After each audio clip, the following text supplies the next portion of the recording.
Isa na namang AutoCAD drawing exercises mga boss ang i-discuss natin no dito no para ma-practice natin yung mga command na diniscuss natin no. Pag-aaralan nating i-drawing ito. Dito meron siyang radius ito no na 18 mm. Ang unit natin dito is millimeter no. Tapos dito naman meron siyang diameter itong circle na ito ng 8 mm. Tapos ito naman yung nasa loob na circle meron siyang 4 mm na diameter. Tapos ito naman meron siyang sukat na 4 mm by 12 mm. Ang radius nitong corner niya is 1 mm no. Pagkatapos ito naman meron siyang sukat na 10 no. 10 mm magmula rito hanggang doon. So pinakita lang niya yung 5 mm na kalahati no. Tapos magmula naman dito sa sentro hanggang dito meron siyang 15 mm no. Ang distance niya magmula sa sentro hanggang dito sa gitna is 10 mm. So ito yung figure na gagawin natin no.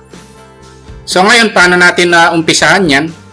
Ang gagawin natin, magdo-draw tayo ng line dito. Magmula ron, ang distance nito sa sentro papunta sentro ron is 10 plus 10, 20 no. So tatype natin 20. Yan 20 mm no. Ngayon gagawa tayo ng maliit na circle. Ang diameter niya is 4 mm no. Magsi-circle tayo. Ito yon, circle, click. Tapos meron tayong diameter option na yon, tatype natin yung 4 mm no. Tapos yung malaki meron siyang diameter na 8 no. O circle uli, diameter option 8 naman no. Ngayon ang gagawin natin, i-copy natin ito, CO for copy, na discuss naman natin yan mula rito hanggang doon. Ang susunod na gagawin natin ito naman no, yung arc. Ang radius niya is 18 mm no. So gagawa rin tayo ng circle. Pero siyang option dito na tangent radius no. O kiklik natin yon, tangent siya rito, tangent siya ron sa kabila. Ang radius is ayun no, 18 mm siya. So ayun yon. So i-trim natin ito. O i-type natin yung trim. So ito na siya no. Ang susunod na gagawin natin, ito na no. Ito. So, magmula sa gitna dito, 10 mm siya, ang offset distance niya, no?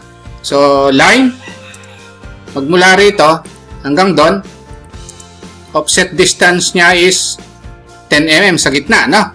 Offset 10. So, ayun yung gitna niya, no?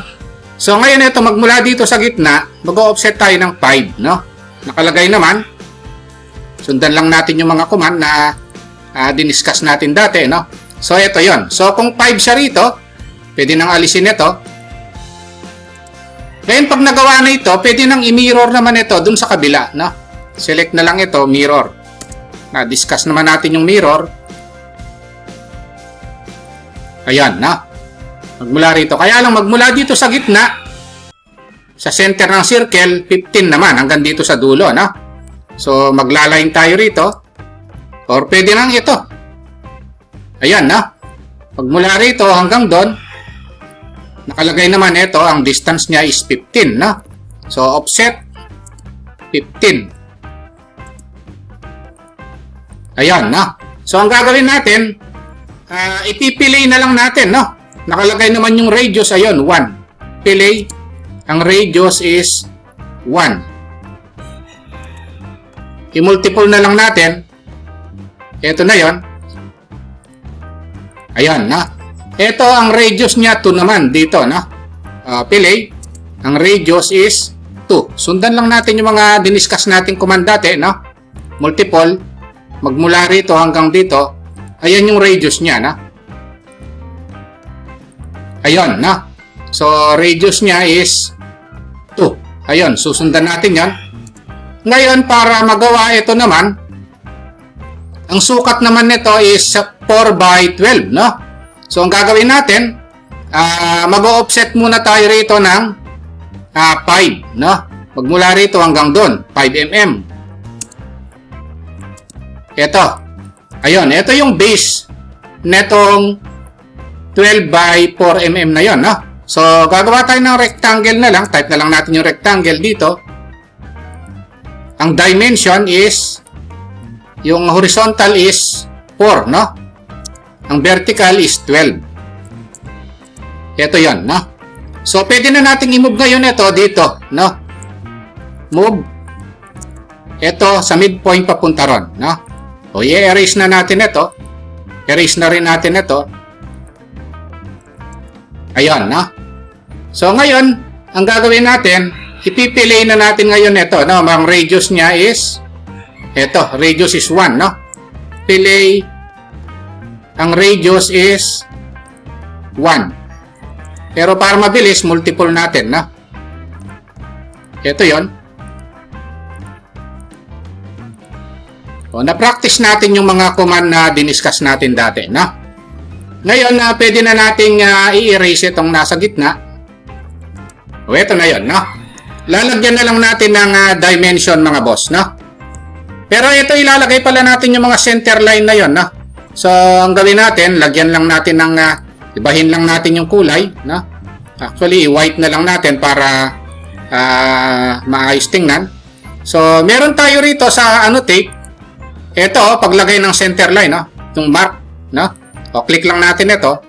Ayun yun, nagkaroon siya, oh. Pati ito. Ayan, no? Ngayon, ito, lagyan natin ng center. Ito, no? Yung center line. Select natin ito. Ayun. Ngayon, i-extend natin dito ito para maayos. Masunod natin yon, no? Tapos ito naman, i-extend din natin ito. Actually, hanggang dito sa labas yan. Ayun, no? So, ang susunod na ilalagay natin is dimension na lang, mga boss, no? So, paglagay naman ng dimension na na-discuss natin, o, ilagyan ko lang ng layer na dimension, no? Dim. Tapos, by layer na lang. Na-discuss naman natin yung layering, mga boss. Step by step nating diniscuss yun, no? Ngayon, ito, radius. Yung dimension na yan. Ilagay natin dito, may dimension naman dito, radius, no? Ito, click natin ito, 18, no? Enter ko lang, ang radius pa, alin pa yung radius? Ito, radius is 2. Ayun, no? Ang radius is 2, lapitan lang natin para makita ng maayos. Ayun, no? Ang radius naman ng iba, ito, radius is 1. Ayun, no? Ito, radius din 1. Ayun. So, yun yung paglagay ng dimension. Ito naman, diameter, yung dalawa, no? So, kunin natin yung dimension diameter dito. Ito, diameter 8, no? Ito naman sa loob, diameter is 4. Ayun, no? Ayan yung mga dimension diameter, dimension radius, no? Ngayon ito, linear na lang ito. Meron tayong dimension linear dito, no? Ito, endpoint nito, at saka ron, 4 yan, no? Enter ko na lang para linear pa rin. Ito naman, nakalagay is 12. Ayun, sinundan natin yung nakasulat dito, no? Tapos magmula naman dito hanggang dito, 15 naman yung dimension yan. Hanggang dito, nakalagay is 15, no? Ayun, wala pa tayong sala rito. Ito naman, dimension naman dito. Ang dimension nito is, nakalagay is 5. Ayan, na. Magmula naman dito, ang dimension naman, hanggang dito ay 5 din, no? Ito naman, magmula sa sentro hanggang dito naman, sa gitna, 10 naman, no? Ayun. Ayun yung practice exercise natin, mga boss, ngayon, no, dito sa video natin ito. Kung nakatulong itong video natin, mga boss, at nagustuhan nyo, huwag nyo po sanang kalimutang pindutin muna pala, no, yung subscribe dito sa maliit pa lang nating channel. Isama nyo na rin po yung like at saka notification bell. Thank you very much at God bless po sa inyong lahat.